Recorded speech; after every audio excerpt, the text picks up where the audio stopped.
देखिए, कौन कांग्रेस या कोई दल क्या कह रहा है, इंडिया गठबंधन, हम ही कंफ्यूज हो गए होंगे। इसका मतलब अगर हम उन मीटिंगों में बैठे हैं तो हम ही कंफ्यूज रहे होंगे।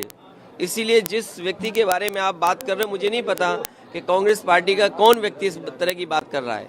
हमें तो ये लगा कि जब मध्य प्रदेश के मुख्यमंत्री जो रहे, पूर्व में कई बार मुख्यमंत्री रहे, वो रहे, उन्होंने मीटिंग बुलाई और पूछा समाजवादी पार्टी से। हमने अपनी पूरी परफॉर्मेंस बताई, किस समय पर समाजवादी पार्टी के विधायक कहाँ जीते हैं। कभी 1 जीते, कभी 2 जीते, कभी 5 जीते और किस जगह हम नंबर 2 पे रहे।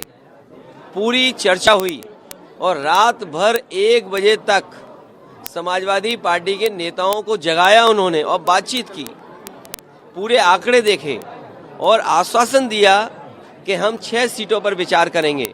लेकिन जब रिजल्ट आया, घोषित की गई सीटें, तो समाजवादी पार्टी शून्य रही। अगर ये मुझे पहले दिन पता होता कि विधानसभा स्तर पर कोई गठबंधन नहीं है इंडिया का, तो हम उसमें कभी मिलने नहीं जाती हमारी पार्टी के लोग, न अपनी हम सूची देते कांग्रेस के लोगों को, न कांग्रेस के लोगों का फोन उठाते। लेकिन अगर उन्होंने ये बात कही है कि गठबंधन नहीं है, तो हम स्वीकार करते हैं गठबंधन नहीं है।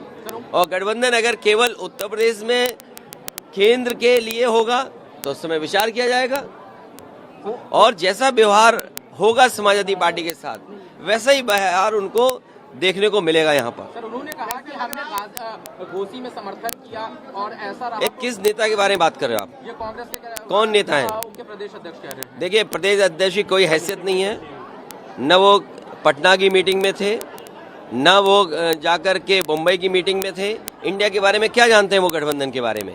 उनकी क्या हैसियत है जो बोल रहे हैं इस तरह की बात? इस उनसे पूछिए, रात को 1 बजे तक क्यों उनके मुख्यमंत्री कमलनाथ जी ने बैठाया, क्यों उनके पूर्व मुख्यमंत्री दिग्विजय सिंह जी ने बैठाया? वो क्या उनके मुख्यमंत्री नहीं है क्या उनके प्रदेश के? अगर वो मुख्यमंत्री नहीं थे तो इस तरह की भाषा नहीं बोलनी चाहिए उनको।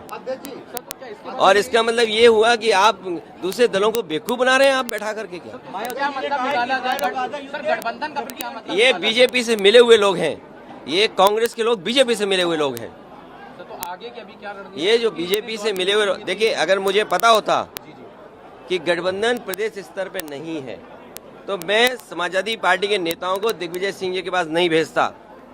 अगर मुझे ये पता होता कि समाजवादी पार्टी को प्रदेश स्तर पे गठबंधन नहीं कर रहे हैं, मैं कमलनाथ जी के पास अपनी पार्टी के लोगों को नहीं भेजता। और मुझे ये भरोसा होता कि कांग्रेस पार्टी के लोग धोखा देंगे तो मैं उनकी बात पे भरोसा नहीं करता। मुझे बताया गया कि 6 सीटों पर आपके लिए सोचा गया है, विचार किया गया है और उस पर तय करेंगे।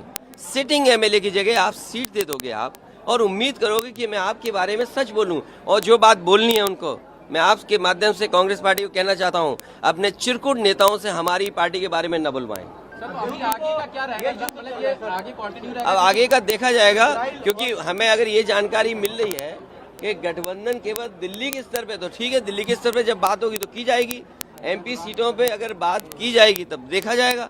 अगर मुझे ये पता होता कि प्रदेश स्तर पे कोई गठबंधन नहीं है तो वो नहीं है, हमने स्वीकार कर लिया, इसीलिए हमने अपने पार्टी के टिकट घोषित कर दिए। इसमें क्या गलत किया है? इसलिए मैं कह रहा हूँ कि आप लोग भी ऐसे छोटे नेता जो कांग्रेस के हैं, और मैं कांग्रेस पार्टी के बड़े नेताओं से यही अपील करूंगा, निवेदन करूंगा कि अपने छोटे नेताओं से इस तरह के स्टेटमेंट मत दिलवाइए।